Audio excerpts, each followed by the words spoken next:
This week's episode is sponsored by the Brilliant Futures Institute. You can't take things personal like feedback. It's funny how we take good things we see as feedback and we take those personal because, it makes me feel good. But don't be the feel-good leader. You need to say what needs to be said. And the people who do that may not be liked, but they're respected. Welcome to the Preeminence Podcast. You cannot be a courageous leader if you're not vulnerable. Your legacy is every life you've touched. The only thing that changes our life long term is when we raise our standards. And now is the time to take risk. The way it's always been done isn't necessarily the way it should be done. What is your dream? What do you think 2050, 2100 is going to look like? The most incredible sort of mystery, I think, is now the question of what comes next. Stay hungry, stay foolish. Welcome to the Preeminence Podcast. I'm your host, Matthew J. Peters. Visit preeminence.tv to learn more about how to create a preeminent presence for your business, organization, or personal brand. Be sure to subscribe on iTunes, Google Play, Stitcher, SoundCloud, or just ask Alexa to play the Preeminence Podcast. Hey, I'm going to criticize you, but don't take it personal. Hey, it's just business. It's nothing personal. How many times have you heard that and it really kind of like irked you or it triggered you? It got you frustrated. You started to close down. You started to shut up. You started to shut out. You know, I used to take everything personal. If people would say, hey, maybe you should try this a little differently, or I don't like that, or you should just change the way you're teaching, or I don't like how I took everything like it was a slam on me. And what happened was I was shutting down. I would stop talking. I would just listen and agree. And I could not lead effectively if I took things personal. You see, I just went to a training for 5 days. And one of the things I did was there was a point where I stood in front of a group of people. And I had my eyes closed. And I didn't know this was going to happen. I was the only one they did this with. And they asked me what it was that I felt I was here for, my purpose in life. And I told them, and then one by one, everyone said, I don't believe you. I don't believe you. I don't believe it. No, I don't believe you. I had to stand there with my eyes closed in front of everybody, telling them this is what my life is all about. And they're like, no. Later on, I had to stand there that whole time, and it was very uncomfortable. But later on, I learned the principle of nothing personal. And if you're going to lead, you can't take things personal. You can't wonder, if I say this, will I hurt someone's feelings? If I say this, will I lose followers? If I say this, will people like me or get me more likes? Or, it goes both ways. And so if you want to lead effectively, you need to say what needs to be said from your heart. You can't guard your heart and say, if I say this, I could get hurt. Or someone said this to me and I got hurt, or I felt hurt. That's your choice how you want to feel. If someone says something to you and said, that hurt me, did it literally hurt you? Did it physically punch you in the face? Or is that something you just are going to take and through your interpretation saying this person doesn't like who I am and I value this person's opinion in this moment of me so much that I'm willing to shut myself down and to believe everything they say is truth more than I believe myself? You're giving so much power to somebody's just opinion in the moment. They haven't thought it through. They're not thinking about your feelings. They may just be reactive. That person may just be thinking of somebody else when they hear you say something. So I'm just saying this because it's so important for you to speak your mind. There are too many copycats out there. There are too many people playing it nice. And for the longest time, I was NICE. Nothing inside cares enough.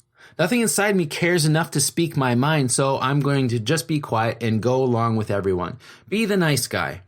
And I tell you, the nice guy can't lead. They can have some followers. They can have people like them. They can even get some people to do some things. But to be nice all the time is to not care enough about the people, you care more about yourself and your feelings. I recently did an exercise. I got this exercise from a mentor a while back, and he asked to move forward, you need to ask these 3 questions of people. And the questions were pretty simple. So the assignment was ask these 3 questions of the people you admire, your mentors, some of your past clients that you really respect, friends and relatives. Just throw it out there and get feedback. And when you get feedback about yourself and who they see you as, and they see where your faults are, see where your strengths are, just take it in as feedback. It's literally data.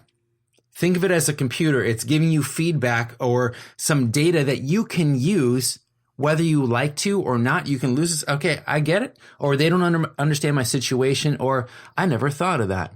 So here are the 3 questions. And what the assignment was is to write an email asking these 3 questions of people. Obviously, you want to give it a little lead in to let people know, hey, I have a coach or I have a mentor who asked me to ask people I really admire, really respect these 3 questions about me. And I'd deeply appreciate your feedback, taking 10 minutes to fill this out.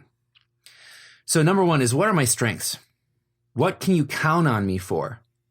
This was a hard one. It's like, what can you count on me for? If they can't count on me, what am I worth? That's what I was thinking in my head. Because the second question is, what are my weaknesses and what can't you count on me for? If people are to start telling me what they couldn't count on me for, there's 2 things that can happen. 1, I can shut down and shut them out and feel, oh my gosh, I've let them down. Or I can say, cool, they're telling me what I can work on. I'm going to work on those things and I'm going to improve. You can go either way. It's the same data. The data doesn't change. And then finally, what is my unique ability? What do you see I'm the best in the world at? What is my unique ability and what am I the best in the world at? So they'll tell you, it's a criticism sandwich, right? What are my strengths? Good stuff. What are my weaknesses? Not so fun stuff. And then what is my unique ability or what am I the best in the world at? The good stuff. And anytime you're giving criticism, it's good to give a criticism sandwich with good, bad, good. So you start on a good note, open the people up, tell them how much you appreciate them, what kind of job they're doing or what have you. Tell them where they can work on. And then at the end, you tell them how great they are at one thing or something like that. But you want to have that criticism sandwich and not just say, hey, John, man, you really suck today. Your attitude really sucks. Or that report, it's all over the place and you got to do better. You could sandwich that saying, hey, John, I really appreciate how quickly you got me this report. It's missing a couple of things. I need you to spend a little more time on that. Thank you so much. I really look forward to your reports. They've been so informative and I love giving them out to the team. That was a criticism sandwich right there. He's like, okay, oh yeah. All right. Thank you. They're thanking you at the end for the criticism. So here's the 3 questions again. What are my strengths? What can you count on me for? What are my weaknesses? What can you not count on me for? And then what is my unique ability? What do you feel that I'm the best in the world at? Or what am I the best at in your world? So give credit where the credit is due. This is from Sam Ovens. He's an excellent coach and mentor. But the 3 questions are really powerful. And when you have the answers to them, you can actually do something with them in your life if you choose to. But this really comes back to taking nothing personal. I want you to think about what are some of the things in the last month or the last 90 days that you took personally. You don't have that rhinoceros skin for, the arrows coming at you. So you take everything personal and you shut down or you start binge eating or you hide, right? If that's you, you got to stop it. I'm not saying you have to be a leader of thousands or millions. You got to be the leader of your own life. You got to be the leader of your family. You got to be a leader of your own business, even if you're a solopreneur. But you can't take things personal like feedback. It's funny how we take good things we see as feedback and we take those personal because, it makes me feel good. But don't be the feel-good leader. You need to say what needs to be said. And the people who do that may not be liked, but they're respected. They're respected because they speak their mind. Those who don't speak their mind are weak. It's a weakness that we haven't developed the muscle to take things as they are, which is just words, which is just it's just someone's opinion in the moment. And that opinion can change through a conversation. That opinion can change through explanation. That opinion can change by you changing. You're saying, wow, thank you so much for that feedback. I haven't been applying myself. Or, you know what? I have been doing all of my promotion online, and maybe I should get out in the local market and start speaking to people. Maybe I should do those things I feel uncomfortable doing. And I'll say something about I had a coach, his name's Jeff Krug, a great coach, and he really rubbed me the wrong way sometimes because he spoke his mind. But one of the things he would say to me over and over again was, hey, it's nothing personal, it's business. And I was thinking, but I'm a person, and this is a person speaking to a person, so how is it not personal, it's just business? So I appreciate Jeff's point of view, but at the same time, I know that I'm a person speaking to other people. So when I give them my truth, I'm going to wrap it in love. I'm not going to speak something that is my truth that I know is going to hurt somebody. I'm going to wrap it in, I'm saying this because I love you and I really want you to succeed. I really want you to grow. I'm not going to speak that to them, but that's my intention that they're going to feel behind my words. So if I say something like, John, you're late again. What are we going to do about this? I can't have you keep coming in here. You're a great employee when you're here, but you coming in a half hour late every day, what are we going to do about it? I can't keep you on if you're going to disrespect everybody's time here. We waited in this meeting for 15 minutes for you. That puts them on the spot. That gives them feedback and data, and they can choose to change or not. And I'm going to respect their decision. It just doesn't mean that I'm going to keep them on the team, right? So as a leader, you cannot take things personal or personally, however you want to say that. You can't take them personal. And when you do, it's going to impact your ability to lead.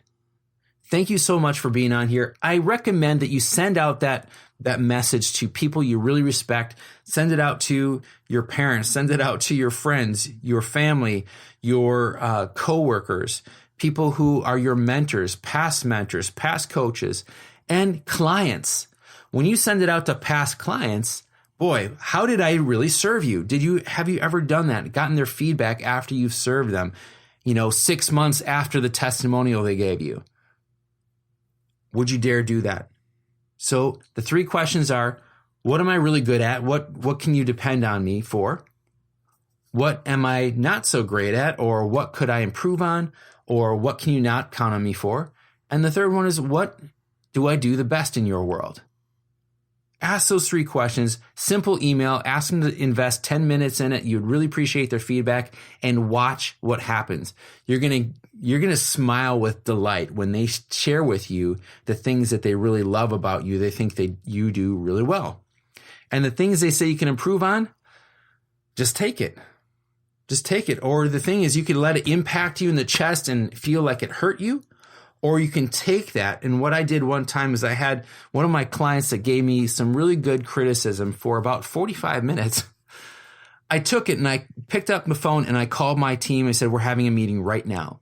And I went through our process. We changed our process. We changed our feedback. We changed our involvement of the client, the timelines, all of those different things. And it made our services better. So I think that the martial arts called Aikido, when someone comes at you with a punch, you're able to take their energy and move it through, move it past. And a lot of times what we let people do is hit us right in the chest and we take the full impact. But what I did in that conversation with that client that wasn't happy, this was 4 years ago, I still remember to this day because there was so much feedback at once with me. But I chose to take that feedback, and as the feedback was coming towards me, I kept that momentum and that energy going past me, and I picked up the phone, called my team, and we fixed all those different things that were challenges in that situation with the client. We fixed it. I didn't take it all in and say, oh, I did a terrible job. No, I fixed it. And it turned out to be a happy client afterwards, and they hired us again. So be sure that you are open to feedback. Don't take it personal. And I look forward to hearing from you what it is that this has done for you by going out and asking people these questions.